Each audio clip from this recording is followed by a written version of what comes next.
Hello അസ്സലാമു അലൈക്കും welcome back to my channel. അപ്പോൾ ഇന്ന് ഞാൻ വന്നിട്ടുള്ളത് ബ്രെഡ് വെച്ചിട്ടുള്ള ഒരു ബ്രേക്ക്ഫാസ്റ്റിൻ്റെ റെസിപ്പി ആയിട്ടാണ്. അപ്പോൾ ഇത് ബ്രേക്ക്ഫാസ്റ്റ് മാത്രമായിട്ടല്ല, നമുക്ക് ഡിന്നറിനും ഒക്കെ കഴിക്കാൻ പറ്റിയിട്ടുള്ള ഒരു അടിപൊളി ബ്രെഡിൻ്റെ ഒരു റെസിപ്പിയാണ് കേട്ടോ. അപ്പം എല്ലാവരും ഇതൊന്ന് ഉണ്ടാക്കി നോക്കണം, അടിപൊളി ടേസ്റ്റാണ്. പിന്നെ ഇത് ഉണ്ടാക്കാനായിട്ട് വലിയ റിസ്ക് ഒന്നും ഇല്ല കേട്ടോ. അപ്പോൾ ഇതെങ്ങനെയാണ് ഉണ്ടാക്കുന്നതെന്ന് നമുക്ക് നോക്കാം. അപ്പോൾ ഇത് ഉണ്ടാക്കാനായിട്ട് ഒരു 5 പീസ് ബ്രെഡാണ് നമുക്ക് ആവശ്യമായിട്ടുള്ളത്. അതൊന്ന് ടോസ്റ്റ് ചെയ്തിട്ട് എടുക്കണം. അപ്പോൾ അതൊരു ചട്ടി അടുപ്പിൽ വെച്ചിട്ടുണ്ട്. അതിലേക്ക് ഒരു 2 ടേബിൾ സ്പൂണ് നെയ്യോ ബട്ടറോ എന്ത് വേണമെങ്കിലും ചേർത്ത് കൊടുക്കാം. ഇനിയിപ്പോൾ നെയ്യും ബട്ടറും ഇല്ല എന്നുണ്ടെങ്കിലും കുഴപ്പമൊന്നുമില്ല കേട്ടോ. അപ്പോൾ അത് 5 പീസ് ബ്രെഡ് വെച്ച് കൊടുക്കുന്നുണ്ട്. ഇനി താഴത്തെ ഭാഗം നല്ലോണം ഒരു ബ്രൗൺ നിറമാകുമ്പം ഒന്ന് മറിച്ചിട്ട് കൊടുക്കാം.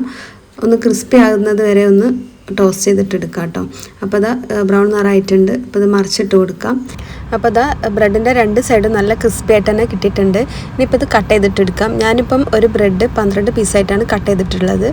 നിങ്ങൾക്ക് ഇഷ്ടമുള്ള പോലെ കട്ട് ചെയ്തെടുക്കാവുന്നതാണ്, ചെറിയ പീസാക്കുന്നതാണ് നല്ലത്. ഇനിയിപ്പോൾ ഇതാ ഒരു പാൻ വെച്ചിട്ടുണ്ട്. അതിലേക്ക് ഒരു ടേബിൾ സ്പൂണ് വെളിച്ചെണ്ണ ചേർത്ത് കൊടുക്കുന്നുണ്ട്. പിന്നെ അതിലേക്ക് ഒരു 3 കോഴിമുട്ട ചേർത്ത് കൊടുക്കാം. അപ്പോൾ അത് ചീക്കി എടുക്കാനുള്ളതാണ്. അപ്പോൾ ഇതിലേക്ക് ഉപ്പൊന്നും ചേർക്കേണ്ട ആവശ്യമില്ല കേട്ടോ. അപ്പോൾ അതാ നമ്മുടെ മുട്ട ഇവിടെ ചീകി എടുത്തിട്ടുണ്ട്. ഇനിയിപ്പം ഇത് വേറൊരു പാത്രത്തിലേക്ക് മാറ്റി കൊടുക്കാം. പിന്നെ ആ ഒരു ചട്ടിയിൽ തന്നെ 2 ടേബിൾ സ്പൂണ് വെളിച്ചെണ്ണ ചേർത്ത് കൊടുക്കാം.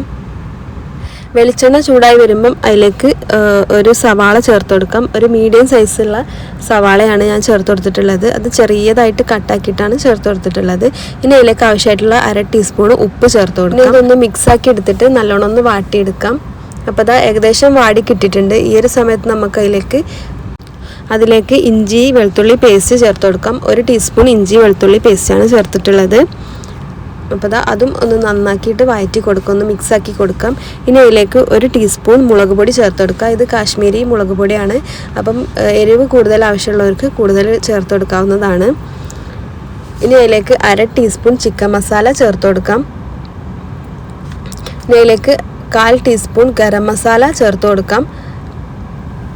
ഇനി ഇത് നല്ലോണം മിക്സാക്കി കൊടുക്കുന്നുണ്ട്. ഇനി ഇതിലേക്ക് നമുക്ക് ക്യാപ്സിക്കം ചേർത്ത് കൊടുക്കാം. അപ്പോൾ ഞാൻ ചേർത്തിട്ടുള്ളത് ഒരു ക്യാപ്സിക്കത്തിൻ്റെ പകുതിയാണ് ചേർത്ത് കൊടുത്തിട്ടുള്ളത്. അതൊരു 1/4 കപ്പിനെക്കാട്ടും കൂടുതലുണ്ടാവും കേട്ടോ. അപ്പോൾ അത് ചെറുതാക്കി കട്ടാക്കിയിട്ട് ചേർത്ത് കൊടുക്കാം. പിന്നെ അതിലേക്ക് ഒരു തക്കാളി ചെറുതായിട്ട് അരിഞ്ഞത് കൂടി ചേർത്ത് കൊടുക്കാം. ഒരു ചെറിയ പീസ് തക്കാളിയാണ് ചേർത്തിട്ടുള്ളത്. ഇനി ഇത് നല്ലോണം ഒന്ന് മിക്സാക്കി കൊടുക്കാം. മിക്സാക്കി കൊടുത്തതിന് ശേഷം ഒന്ന് അടച്ച് വെച്ചിട്ട് ഒരു 2-3 മിനിറ്റ് വേവിച്ചെടുക്കുന്നുണ്ട്. അപ്പോൾ അതാ ഒരു 2-3 മിനിറ്റിന് ശേഷം ഞാനിത് തുറന്നിട്ട് അതിലേക്ക് ഒരു 3 ടേബിൾ സ്പൂൺ ടൊമാറ്റോ സോസ് ചേർത്ത് കൊടുക്കുന്നുണ്ട്. ഇനി അതും ഒന്ന് മിക്സാക്കി കൊടുക്കാം. ഇനി ഇതിലേക്കൊരു 1/4 കപ്പ് വെള്ളം ചേർത്ത് കൊടുക്കാം. അപ്പം ഇതിലുള്ള മസാലകളിലൊക്കെ ആ ഒരു പൊടികളും കാര്യങ്ങളൊക്കെ ഈ ഒരു വെള്ളത്തിലേക്ക് ഇറങ്ങുമ്പം ഒന്നും കൂടി ടേസ്റ്റാണ് കേട്ടോ. അപ്പോൾ അത് നല്ലോണം മിക്സാക്കി കൊടുക്കുന്നുണ്ട്. അപ്പോൾ ഈ ഒരു ഗ്രേവി ഏകദേശമൊക്കെ ഒന്ന് ചൂടായി വരുമ്പം അതിലേക്ക് നമ്മൾ നേരത്തെ ചീകി വെച്ചിട്ടുള്ള മുട്ട ചേർത്ത് കൊടുക്കാം. അപ്പോൾ അത് ചേർത്ത് കൊടുക്കുന്നുണ്ട്. ഇനി ഇത് നല്ലോണം മിക്സാക്കിയിട്ടൊന്ന് തിളപ്പിച്ചെടുക്കുന്നുണ്ട്. അപ്പോൾ ഇതിലുള്ള വെള്ളമൊക്കെ നല്ലോണം തിളച്ച് വന്നിട്ടുണ്ട്. അപ്പോൾ ആ ഗ്രേവിയിലുള്ള ഫ്ലേവറും പിന്നെ ആ ഉപ്പൊക്കെ ആ ഒരു കോഴിമുട്ടയിലേക്ക് പിടിച്ചിട്ടുണ്ട്. ഈ ഒരു സമയത്ത് നമുക്ക് അതിലേക്ക് നേരത്തെ കട്ടാക്കി വെച്ചിട്ടുള്ള ബ്രെഡ് പീസ് ഇതിലേക്ക് ചേർത്ത് കൊടുക്കാം. ഇനി ഇത് നല്ലോണം മിക്സാക്കി കൊടുക്കുക.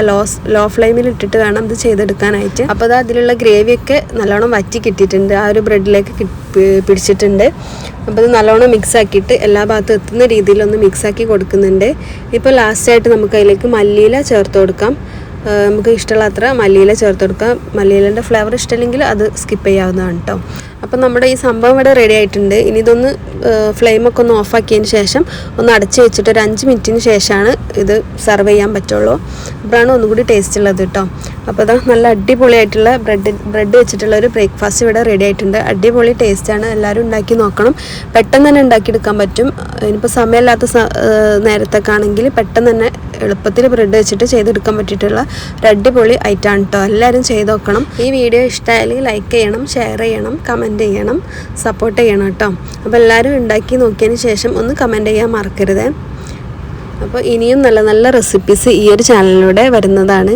അപ്പോൾ എല്ലാവരും സബ്സ്ക്രൈബ് ചെയ്യുക, സപ്പോർട്ട് ചെയ്യുക, ലൈക്ക് ചെയ്യുക, ഷെയർ ചെയ്യുക, കമൻറ്റ് ചെയ്യുക. അപ്പോൾ ടാറ്റാ, ബൈ ബൈ.